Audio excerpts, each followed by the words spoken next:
Bueno, vamos a seguir analizando este tema, esta vez junto a Marcelo Arequipa, politólogo y constitucionalista. Marcelo, como siempre, es bueno tenerte en RTP. Irving, gracias por la invitación. Bueno, aparentemente todo se va armando de acuerdo a lo que ya había anunciado el propio presidente en la última conferencia, en el último mensaje que brindó, y después de escucharlo a Evo Morales al partir la marcha, escuchar algunos asesores jurídicos de él, el objetivo principal es hacer de que David Choquehuanca y Luis Arce renuncien y Andrónico Rodríguez poder ser el presidente que facilite la habilitación de Evo Morales como candidato.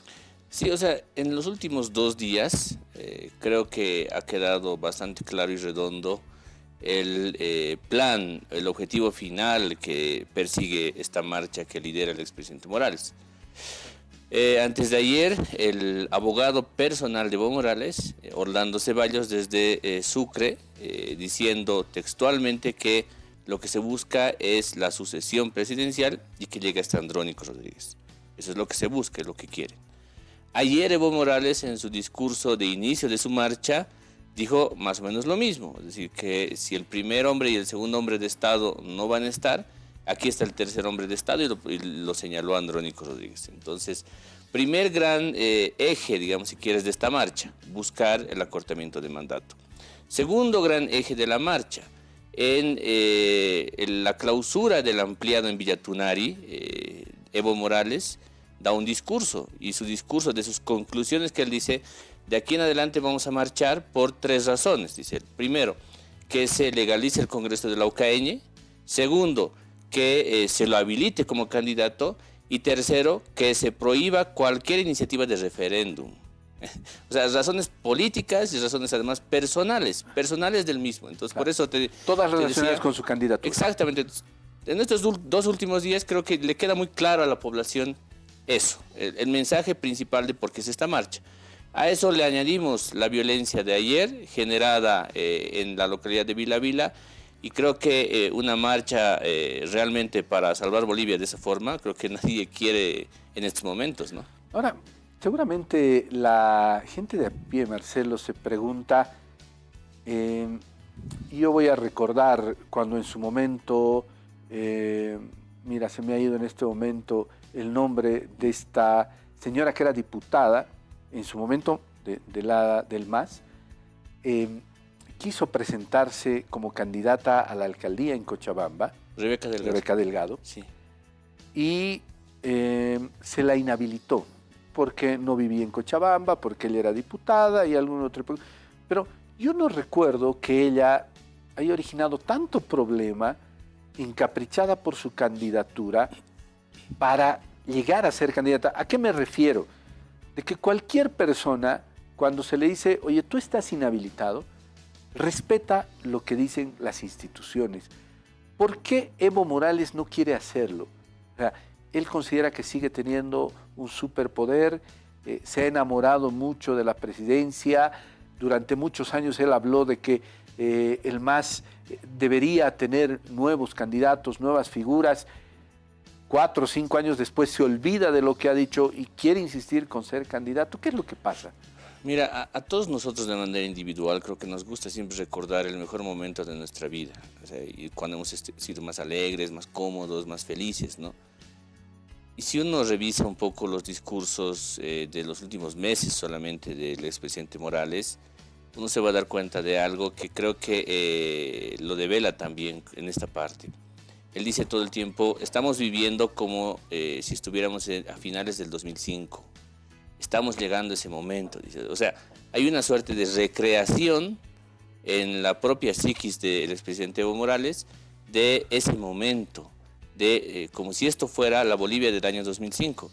Y esta efectivamente no es la Bolivia del año 2005, porque él está pensando por eso que esa es la percepción. Se quiere recrear otra vez ese momento de victoria y de felicidad que él tuvo en ese tiempo.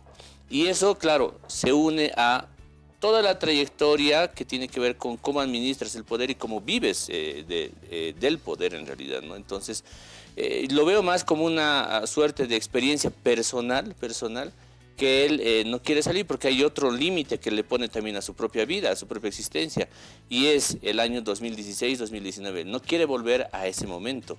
Psicológicamente no quiere regresar a ese momento porque ese es un momento de trauma que luego lo dejó en shock. Entonces, hay un espacio ahí psicológico que creo que no es menor, ¿no? Ahora, yo también me voy a esta otra parte de la realidad que seguramente la tienen muchos bolivianos que en su momento, el 2020, han votado por el movimiento al socialismo. Hay una reunión en Argentina, hay algunos sectores sociales que quieren postular a David Choquehuanca como candidato a presidente, pero al final, en esta reunión en Argentina, Evo Morales, porque definitivamente fue así, Evo Morales decide que Luis Arce sea el candidato presidencial. Entonces es como si yo viniera y te diría, este es mi amigo, te lo presento, confía en él, por favor, Marcelo. Pasan 3 o 4 años y resulta que ya no es su amigo, es su enemigo. O sea, yo te lo he presentado, yo te he dicho que votes por él. O sea, la gente seguramente está muy confundida porque al final quien dio la cara en ese momento para presentar como candidato del movimiento al socialismo a Luis Arce fue Evo Morales. Sí, exactamente. Y entonces, claro, en ese esquema, él mismo no puede hoy día desdecirse de algo que él lo decidió de manera personal. Y eso también, de alguna forma, le suma un poco a la figura misma política que hoy día él acumula. Te acordarás, Irgen, que se hablaba mucho en los primeros años del gobierno de Luis Arce del famoso dedazo. La primera silla que vuela en ese acto, si no me equivoco, en Potosí, no es un hecho aislado, sino es más bien la expresión de algo que ya estaba ocurriendo dentro del MAS, que era en realidad reclamar por la falta de ejercicio de democracia interna dentro del MAS, que el hecho de que la gente esté tan molesta dentro del MAS respecto de esas decisiones denominadas como el dedazo. Y lo pongo con un ejemplo más, si quieres. El pasado domingo, el anterior domingo, en su programa dominical, el expresidente Evo Morales dijo lo siguiente al final de su programa, que con un alcalde, el alcalde de Totora, hicieron lo siguiente. Lo sentaron y le dijeron, bueno, tú eres arcista, ok, no puedes ser arcista porque nosotros te hemos puesto aquí.